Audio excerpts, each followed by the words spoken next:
Did you get that on yours too? Yeah, and now that we're recording, it's recording that as well. So, all right, welcome to Pop's Collection, where we dissect and reflect on a movie or TV show from my Pop's Collection. I'm Ron Tweedy, joining me is Pops, and today we're going to talk about X-Men First Class. Yes, we are. Good movie. I actually have a lot of questions that I thought we could discuss. Actually, maybe not that many, 4 or 5, but Okay. but just different things. I was struggling with this, thinking that it might be one of my favorite X-Men movies. That's fair. Well, it is so totally different, yet the same in some ways. Okay. But 2011, right. The US release was on June 3rd. Mm-hmm. So right around Father's Day. Right. $160 million budget. They said it was successful, almost 354 million. So sure, more than double what they put into it. So not too bad. Yep. What I thought was interesting about this, this was directed by Matthew Vaughn. Right. Which I don't know if you're aware of this, but he was in the beginning, he started to do X3. Okay. And he actually left for what they said was professional and personal reasons or personal issues. Okay. So it was never really spelled out. Mm-hmm. But I thought it was kind of interesting that they didn't really choose him. Bryan Singer, mm-hmm. Who we know he did the first two, right? As far as directing. He's been involved in all of them pretty much. Right, but he actually saw Matthew's movie Kick-Ass. Right. And decided that he wanted him to do the X-Men movie. Plus, Matthew Vaughn had been wanting to do an X-Men movie. So okay, it's kind of interesting. He actually has done a few comic book movies. One of your favorite ones, Kingsman. That's not one of my favorite ones. What are you talking about? I know. Hey, we love the performance of one of the actors in that. Oh, okay. Yeah. Was it Alfred or Fury that you're talking about? Huh? Was it Alfred or Fury? Which one are you talking about? Fury. Okay. Yes.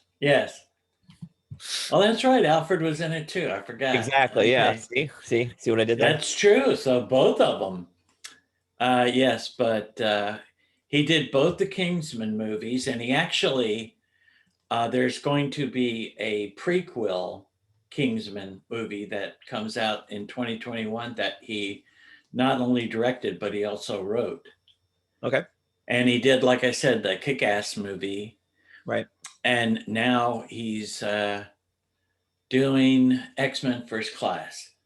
Now, I don't know if we can. My first question is this a trilogy or a quadrilogy? Well, it would be, if it was 4 movies, it'd be a tetralogy, not a quadrilogy. Just, well, I'm sorry. I'm thinking it's okay. That's all right. Hey, you're the smart guy. Remember, I'm the old fart. So well, it's Greek versus Latin, so that's the difference between the two. But no, so to your first question. Yeah, in my opinion,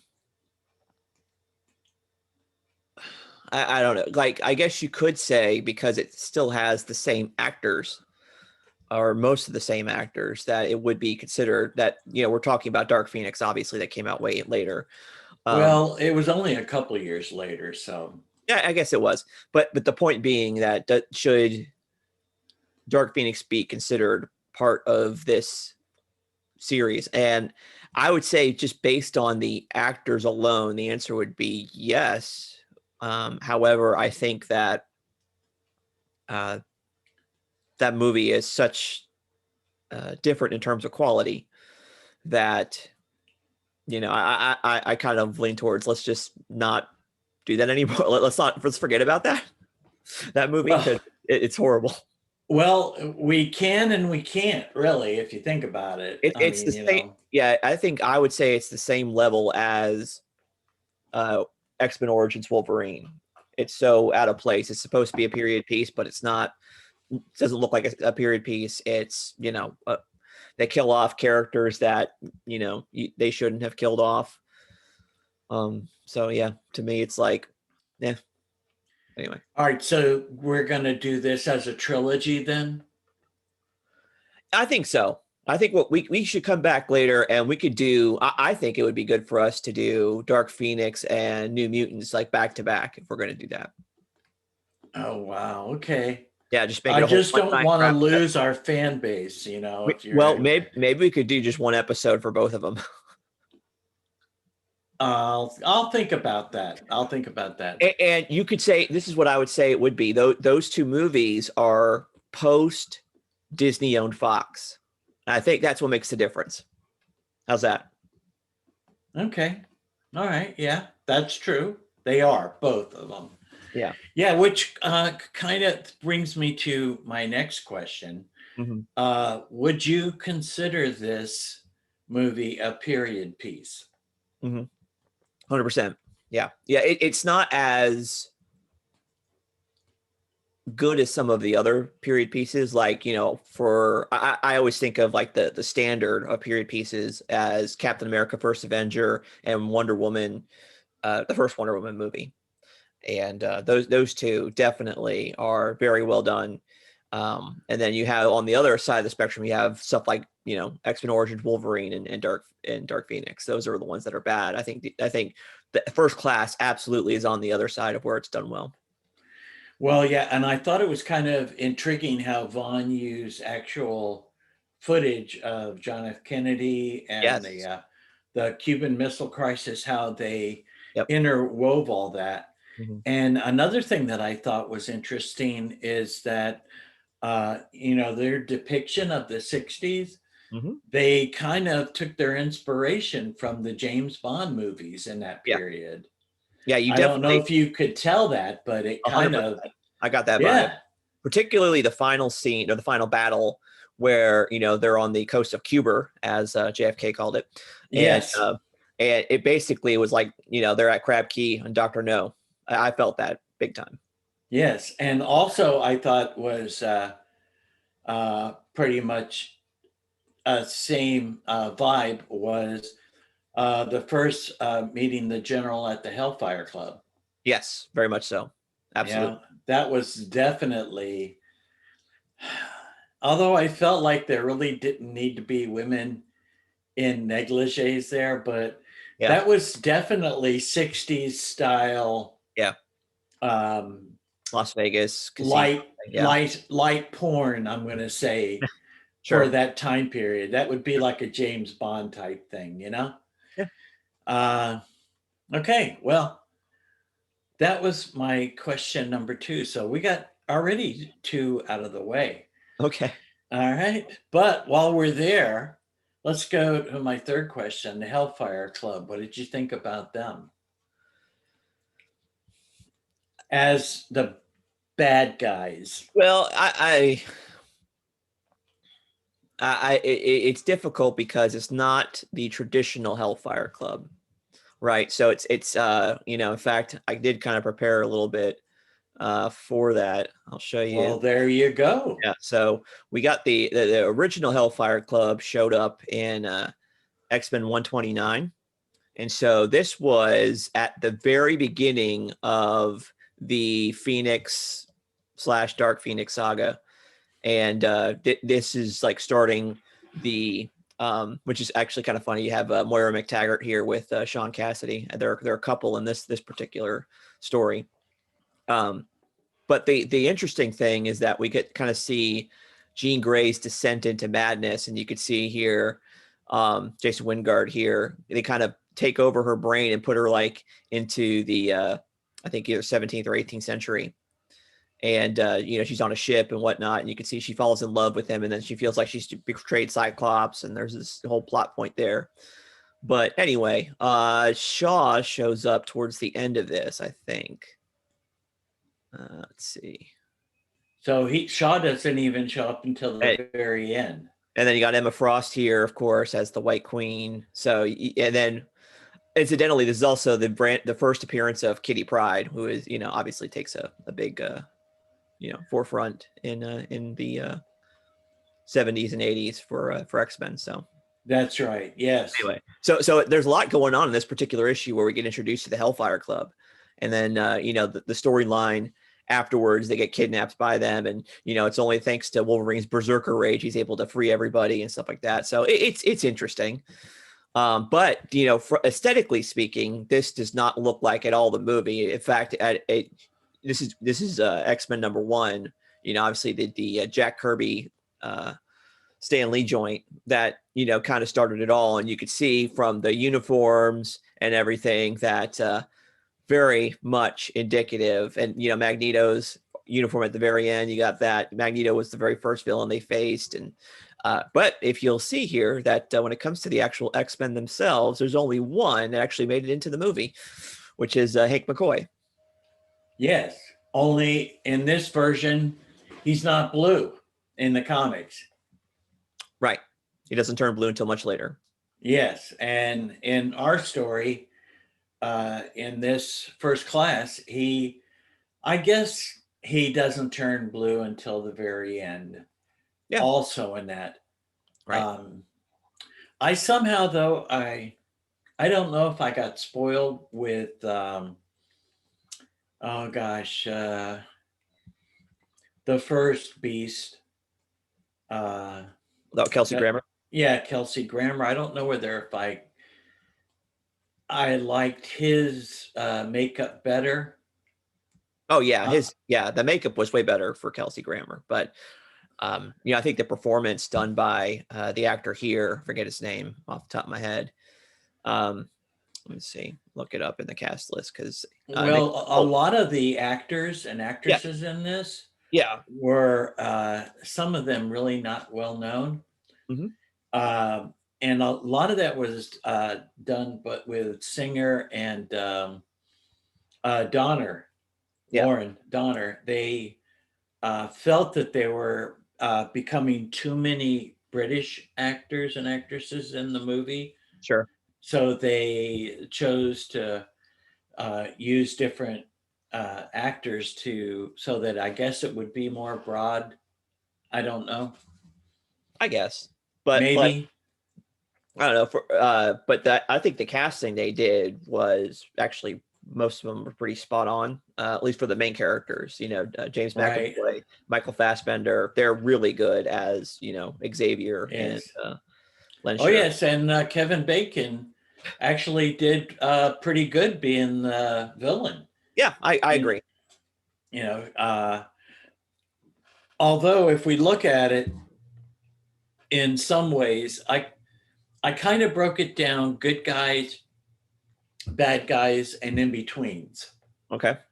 Because we got you got Charles, mm-hmm. and you got new character Darwin, you got Beast, you got Banshee, right? You got Havoc, which is right, which is Scott Summers' brother, right? And then you had Schmidt, which became Sebastian Shaw, Emma Frost, Riptide, and Azazel, or Azazel, right? However you prefer to say it, who was kind of like Nightcrawler. Oh yeah, very much. And then you had Magneto, who was really going after Shaw. Yep. You had Mystique and actually Angel Salvatore, right? Who kind of started with the good guys, but then they moved. Angel first, of course, and Mystique just going with Magneto. Yep. Towards the end, based on how the story was. Mm-hmm. So you kind of had some in-betweeners there. Yep. And I did think it was interesting how they chose to start in 1944 Nazi Germany. Well, yeah, it's kind of a throwback to the beginning of the first X-Men movie, right? Because Right, exactly. Yeah. And in contrast, because we got that whole thing with Schmidt Yep. killing Eric's mother, Right. and then him having a tantrum and really throwing his powers, and Schmidt just thinking, wow, that's the greatest thing since, sliced Yep. potatoes. Mhm. And then in contrast, we next are in a mansion in New York, Westchester, New York. Mhm. Right. And we get Charles as a young boy, Right. and he is under nowhere any kind of duress that Eric was as a child growing up. In the And movie. Yeah. in the movie, right, in this particular case. So it's like an absolute opposites. Right. And I think it was kind of interesting how Vaughn wove this story to whereas they kind of became friends. Right. I thought it was very interesting. Yeah. And I would say that Raven, or Mystique, whichever you wish to call her, I think she was more along the lines of going through life the way Eric did. Yeah. Plus, I think it would have to have been rough for her being blue. Yeah. It's a good thing that she could do that kind of stuff, but yeah, definitely the concept of her thinking that she could portray Charles's mother, mm-hmm. and that she's going to make him hot cocoa. Yeah.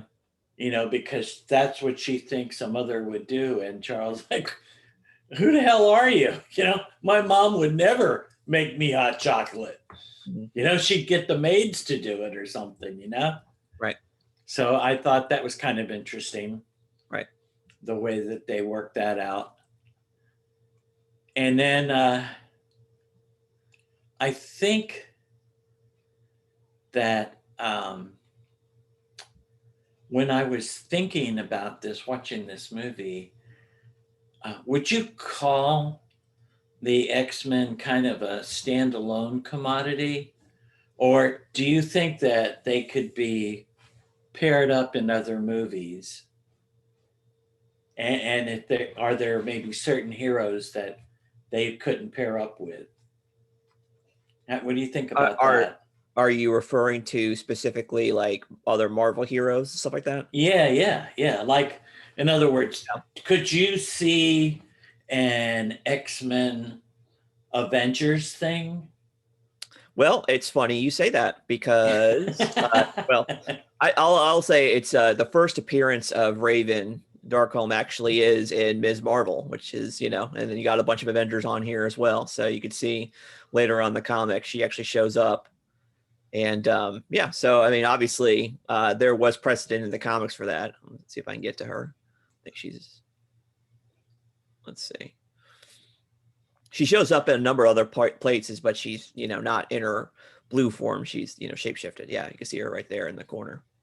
Yes. Okay. Yes. Anyway. I see her. Yeah. So. Right. But I mean, do you think that the X-Men as a whole, could you see, Wolverine, yeah, team up with, although there has been a couple teaming up with the Hulk. Well, the one and Thor. I have a DVD with both of those. Right. Well, the other thing you have is Beast was at some point a member of the Avengers longer than he was an X-Men. So, you have that. Beast is a long time member of the Avengers, and you have that. You have Wolverine was one of the new Avengers in the 2000s. So, I mean, there's definitely a lot of interaction, at least in the comics. So there's definitely a precedent there. In fact, I would say that they hinted towards mutants in one of the episodes of WandaVision, saying that, she had powers prior to the Mind Stone, and that Mind Stone just kind of brought those things to the forefront. So, very Okay, much well, looking at the fact that she was a mutant. So, right. But I was thinking about that, and there really are so many different X-Men, yeah, I mean, that if you think about it, it would be, in my estimation, difficult to, well, I think it would kind of be like our shirts, only with every character on the entire shirt. You couldn't really, I don't know if you could get a shirt that has every Marvel character, made on yeah. it. So, how could you get them all in a movie? Or, maybe a TV series, maybe. Mm. I don't know. It's possible. But I thought about that. I thought, well, gee, could we ever see, because it was Fox originally, right? Yep. Even though Disney owns it now, Right.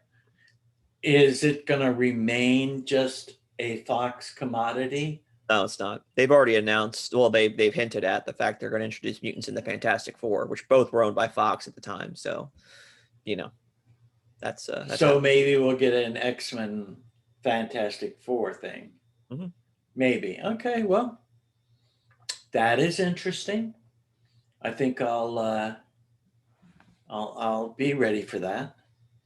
Okay, so we got our story as they were young youth. Yeah.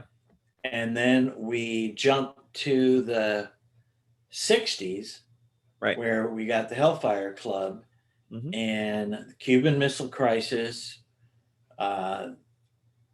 Sebastian Shaw now, not Schmidt anymore.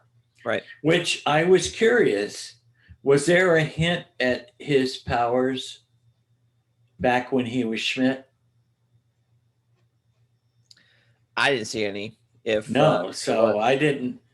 How did he, I was like, that was one of the other questions that I had, did he get his powers afterwards, or is it, there's really not anything there about that. Is there anything about Schmidt in the comics that you can remember? Well, I just showed you his first appearance. He just shows Right. up. But I mean, other than that, right? No. I mean, No, they might have retold the story or the origin of Magneto with him being in there, but in the original, no. Right. Okay. All right. Well, good. That answered that question for me then. Okay, so what did you think about the parts where they had the Cuban Missile Crisis, the way they interwove actual television footage? Yeah, no, I thought that was really well done. Yeah. Yes. And of course, you had to love the Hugh Jackman cameo, right? Which, by the way, was uncredited. Yeah, at the time, I thought it was kind of stupid, but going back and seeing how well so when this came out 2 years after X-Men Origins Wolverine, so Yes. before the Wolverine, before Logan. So at the time I was like, oh yeah, I've kind of written them off, and I thought that was kind of stupid. But now just going back, how much they redeemed that character with the other films, that I thought it was good seeing him again. It's kind of a laugh, and it was the perfect way to have him in. Yes. Oh yes, definitely. And I thought it was so cool the way that both of them went out to try to procure their own Hellfire Club or mutant team, which I guess they eventually decided on X-Men. Yep. Instead of G-Men. Right. So I thought that was kind of cool how they put all that together, and definitely. That was a good origin, I think, for X-Men. Definitely. Yeah. And the way they chose to show Charles losing the power of his legs on the beach. Mhm. You know how they intertwine that. Yeah. I don't know. Is there like any particular part of the story that you felt more strongly about than others, or? Um, I do think so. I think the more stronger pieces of the story is Eric's arc of him taking revenge on Schmidt and finding him. You really get to see Michael Fassbender's range as an actor because he has to. I mean, he speaks like 3 languages, including English or plus English. He has to speak Spanish, he has to speak French in the bank scene, he has to speak German to the former Nazis before he kills them. And Yes. I thought that he did a fantastic job with that. The funny thing is that when he starts talking, when he has the helmet on, it kind of starts sounding kind of ridiculous, which I thought was kind of funny. That other than that, he did a great job, in my opinion. But it kind of took me out of it when he started talking really strangely when he had the helmet on. But anyway, so that was cool. Yeah, there were some scenes like in the middle of the film which I thought we could have really done without, or maybe handled in a way that didn't make the movie seem too long. Like, it started dragging for me when we got to Russia, when they go into Russia and try to infiltrate the KGB facility, not the KGB facility, but the Right. Right. The general. Russian general and Emma Frost.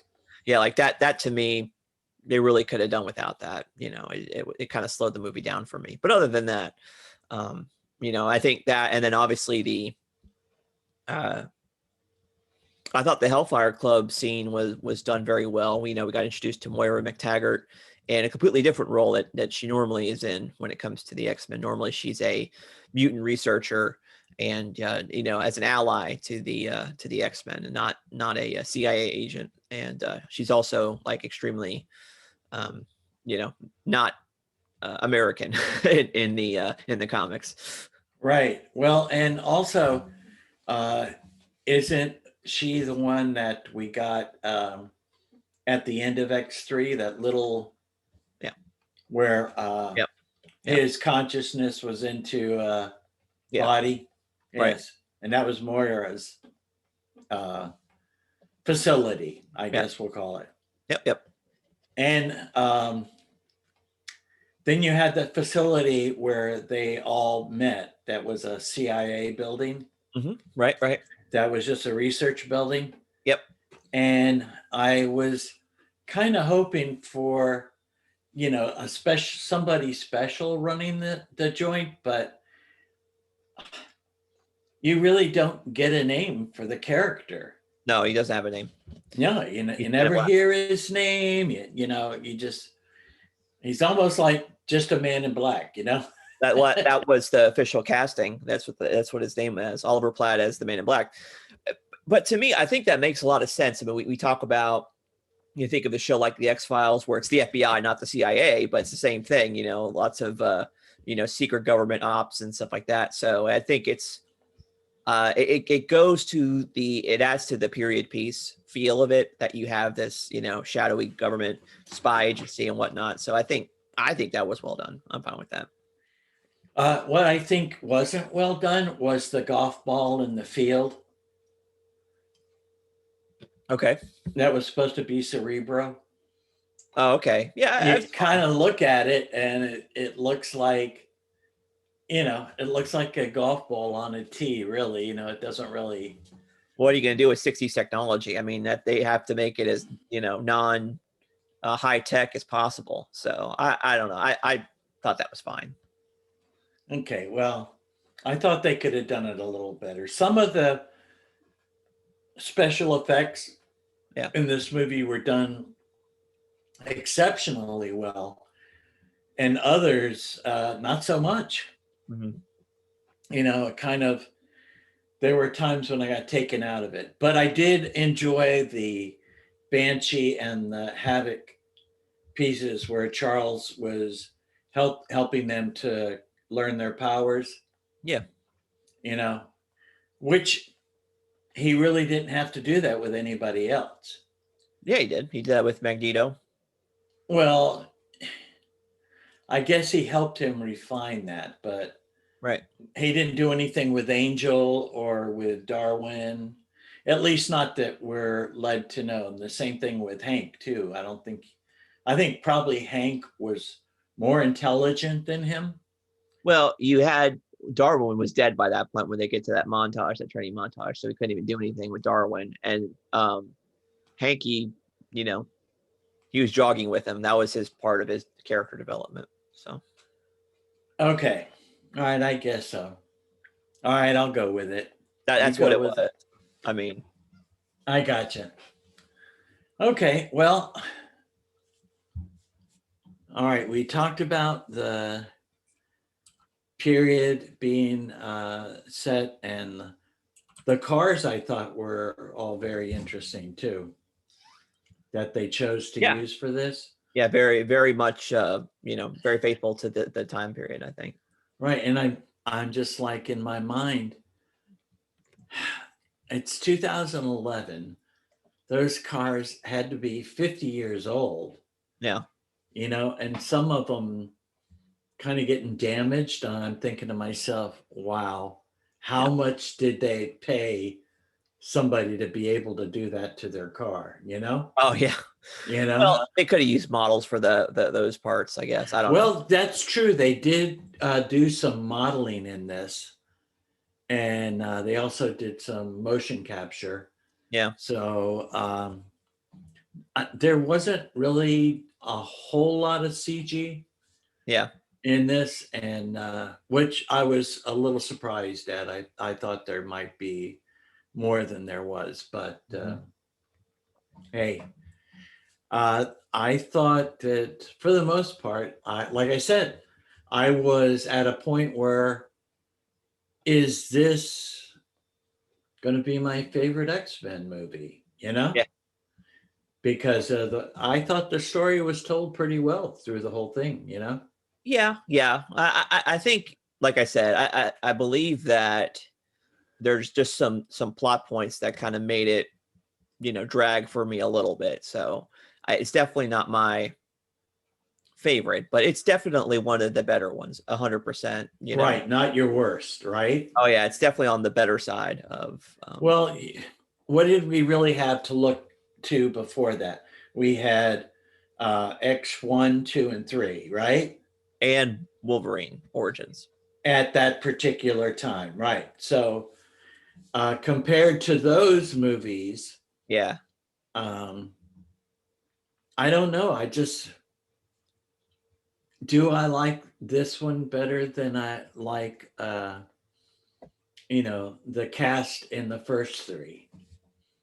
You know, it's hard to say because Some yes and some no. Like I really don't think you can get better than, you know, Sir Patrick Stewart and Serene McKellen when it comes to those. yes, Professor X and Magneto. Yes, Yeah. that's true.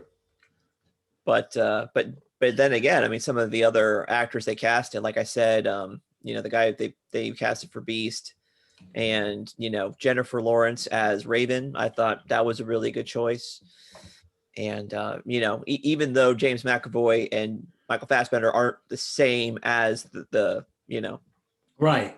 but they're still really good. They're still well cast, and they're still really good actors. And they do it very well together. I agree, 100%.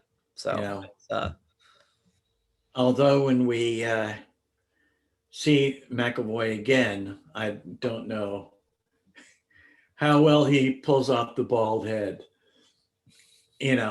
So, but we'll see. yeah. Well, you know, it's yeah, you're right about that. Yeah, and you know, one thing that this movie did give us is they did give us a new meme that's kind of come from this. I don't know if you're aware of this, but like, you know, the scene we're talking about, you know, where they're at the X Mansion, and you know, Magneto says to, you know, like, I prefer the real Raven, you know, and then she Yeah. transforms into herself, and it's like, no, the real Raven, right? And then she's in her blue form, and you know, he says perfection, and so, you know, people have made memes out of that. So like, I'll give you an example. This one was about Anakin in particular, And you could say, you know, he prefer the real Anakin, and it's Hayden Christensen. And he says, I said the real Anakin. And then, you know, him in the Clone Wars, and then Yes. and then the Lego version of Anakin. Perfection. Yes, perfection. That's a good meme. I like it. So anyway, I thought that was pretty fun. That's definitely very good. Yeah. Well, okay, so we got a good meme out of this. Yeah. We got a good storyline, a really good storyline, and I thought it was great how they did the Hellfire, forcing the general to agree to missiles in Turkey. Yeah. And then getting the Russians to try to get missiles to Cuba. Yeah, that is an interesting angle of having like this, you know, shadowy organization trying to, you know, start World War III, which, you know, was a plot point to a ton of James Bond films. Absolutely. So yes. that's another nod to it, I think. Oh, yes, definitely. So. And you also, like you said, it is not the first time we've seen that plot point, and it won't be the last. Yeah, that's for sure. You know, it's just something that goes along with it. One thing that I thought was interesting was at the end when they were on the beach. Yeah. And we got Magneto telling Charles that as soon as we take care of this, they're going to turn on us. Yep. And still, as smart as Charles is and his ability to read minds, yeah, why couldn't he have foreseen that? Yeah. You know, is his blind hope in just humanity? I think that's what it is. It is a dysfunctional anthropology, to use a fancy term, right? I mean, he believes ultimately, and at the very end, that deep down, mankind is good, and so he trusts that. And Magneto happens to be right about this one. Mankind is inherently sinful and can't be trusted. Right, which we know for a fact. Yep. You know, which is kind of funny that Magneto ends up being the bad guy, and you know, Xavier ends up being the good guy. So yes, in this, well, like I said, he's an in-between at the moment. He doesn't really get to be the bad guy until the very end, but that's fair. He and Charles kind of had the same, they were kind of going in a certain direction to stop the evil mutants. Yep. Although Eric Magneto was more than happy to go about it in a different way. Yep. You know, he was ready, definitely. He was going to kill Sebastian Shaw no matter what. Right. Or Schmidt, whichever you want to call him. But yeah, his acting through this whole movie was incredible. Yeah. Really good. Yeah. Except for, and you know what? Now I'm going to have to go back and listen to him as the Magneto helmet again. Yeah. As soon as he puts the helmet on, it gets a weird accent. It's not like anything I can tell. Because that's the other thing, is that there was a lot of accent work done as an actor for him, because, you know, he had to, you know. Oh, yes. German and Spanish and French, and, you know, so lots of stuff. Right. Which he did excellent. I agree. I felt that as you were watching the film and those parts, it just flowed so evenly and perfectly that you really didn't even think about it at the time. Yeah. And then afterwards, it's like, wow, did he really just do that? You know? Yeah. You would think, given the upbringing that, you know, Eric has, he would have a German accent natively. Yes, you would think.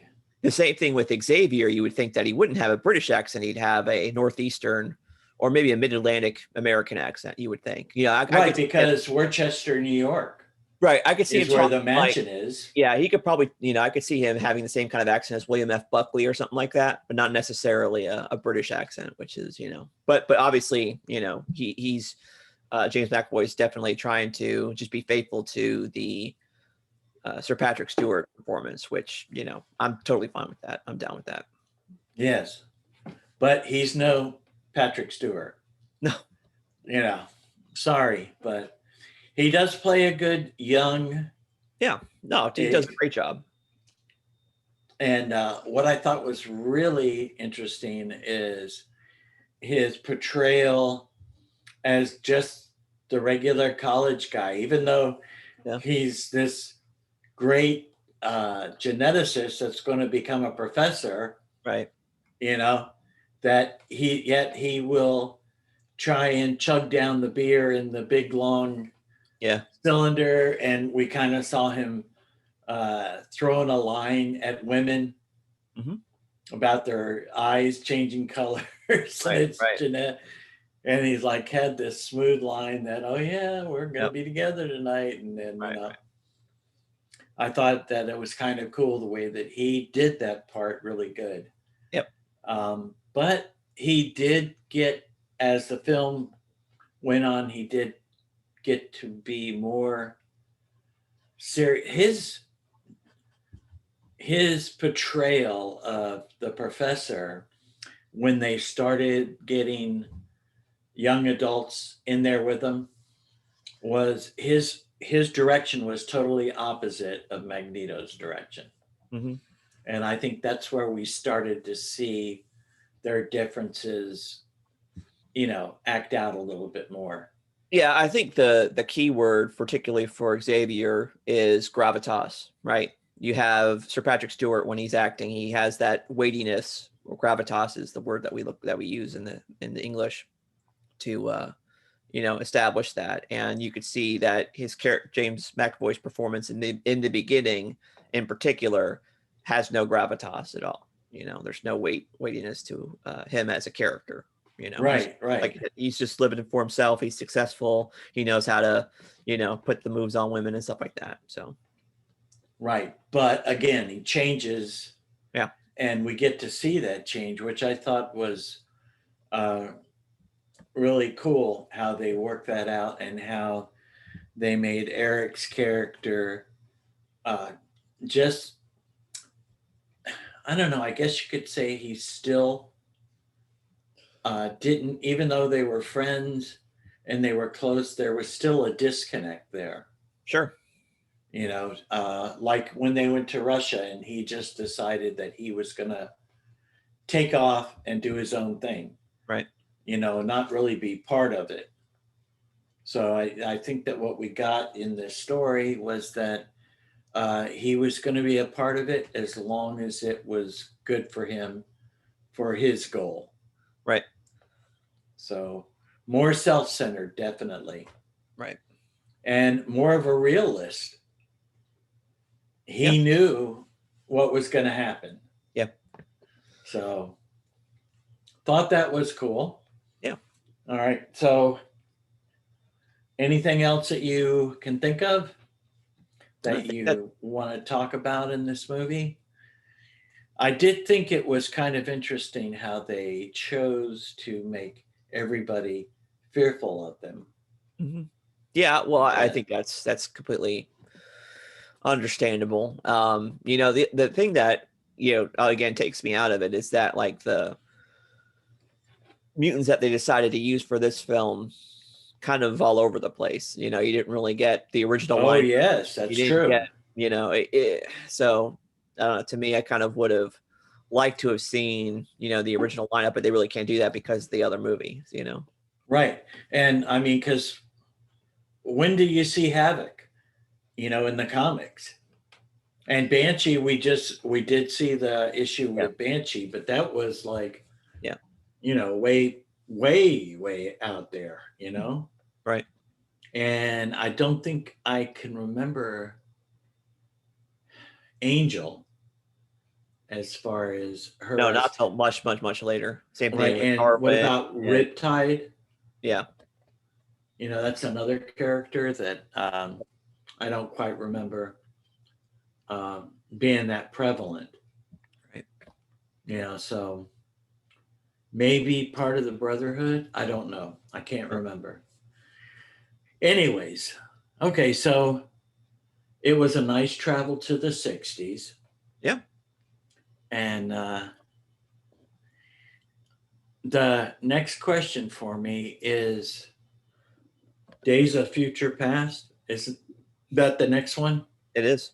Is that a period piece, you Oh, think? 100%. Yeah. I mean, it is when they go back to the past. Right, but not okay. All right, so a partial period piece, Yeah. we'll say. Absolutely. Yeah. Okay. Well, good. I'm kind of looking forward to that. Yeah. Okay. So the only thing left is to decide how we're going to rate this. Mm-hmm. Yep. And I suppose you'll want me to go first. If you would like to, it's fine. I don't mind. Hey. Go first. Yeah. All right. Well, it was definitely a first class movie. Okay. Other than what you said, there were a couple of places they could have definitely done without. But I'm actually going to give it a 7.5. Okay. So good. I definitely enjoyed it a lot, but I still am not sure if it's one of my favorites, you know? Yeah. Yeah. I'm trying to think back to what I rated the first X-Men movie. Well, for our listeners that don't remember, you can always go back and listen to our show on that one. Yeah. But yeah, I think 7.5 actually is a really good score. So I'm going to go with that.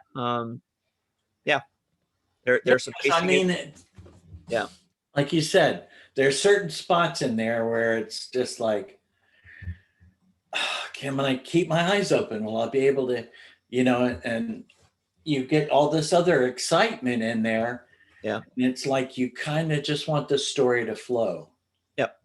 And there's too many spots in there where it really doesn't. And things like certain scenes that just really don't need to be in there. Right. They don't really do anything for the story, So I'm good with that. Okay, cool. All right. Well, let's end it there then. So, yeah.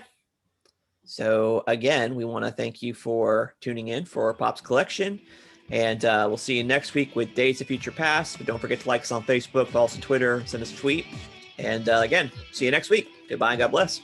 Goodbye, God bless, and tell your friends.